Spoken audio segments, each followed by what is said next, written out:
আসসালামু আলাইকুম গাইস। পুরন্ত বিকেলে মিষ্টি রোদের মাঝে আমি আছি এখন পটলের ক্ষেতে। তো আসছি পটলের জমিতে।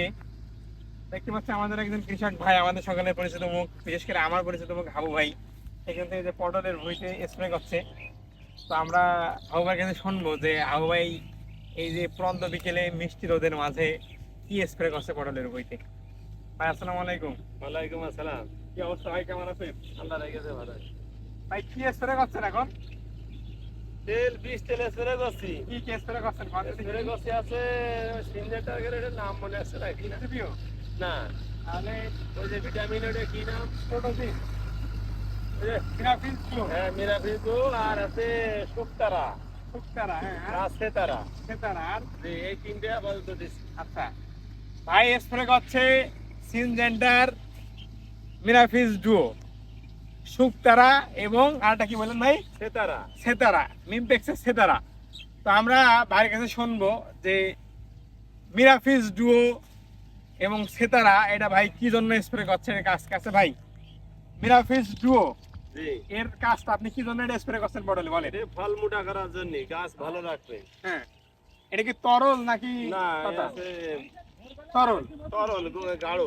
গাঢ়। আচ্ছা জি, আচ্ছা, মূল বিষয় হচ্ছে এখানে যে ভাই স্প্রে করছে মিরাফিজ ডুও। আপনারা অনেকেই জানেন না যে এই মিরাফিজ ডুওর কাজটা কি।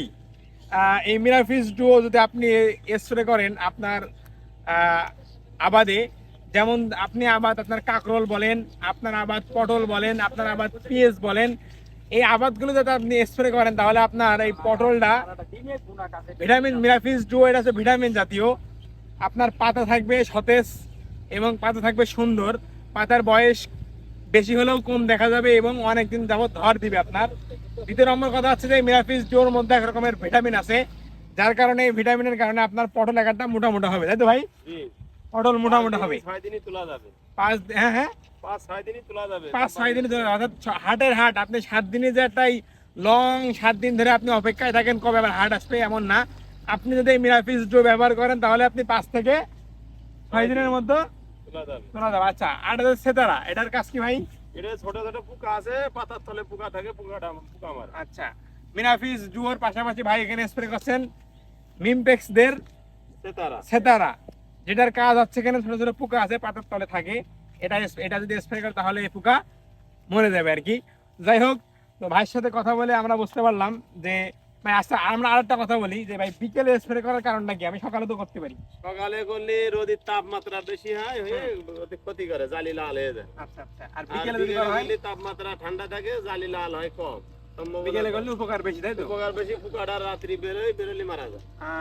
তাহলে আরেকটা জিনিস আমরা এখান থেকে বুঝতে পারলাম যে আমরা যদি স্প্রে বিকেলে করি তাহলে এর উপকার বেশি।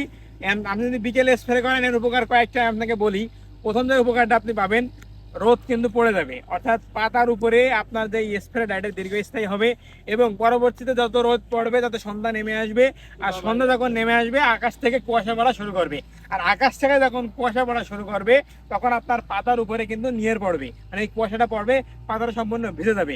তখন দেখা যাবে যে ওই যে আপনি স্প্রেটা করেছেন, যে বিষটা স্প্রে করেছেন, ওই স্প্রেটা আস্তে আস্তে কি হয়ে যাবে, ওই সারা পাতায় আস্তে আস্তে ছড়াই যাবে এবং সারা রাত ধরে দীর্ঘ 8 থেকে 9 ঘন্টা যাবত আপনার ওই স্প্রেই কাজ করতে থাকবে, তাই তো ভাই? হ্যাঁ, পোকা বেরোবে আর মরবে। আর রাত হলেই পোকা বাইর হয়। যখন আপনার রাত যত রাত হবে, যত রাত গভীর হবে, তত পোকা বাইর হবে এবং পোকা আস্তে আস্তে মারা মারা যাবে। যাবে। ভালো থাকবেন, সুস্থ থাকবেন, দেখা হচ্ছে আমাদের একটা ভিডিওতে। হ্যাপি গেলি।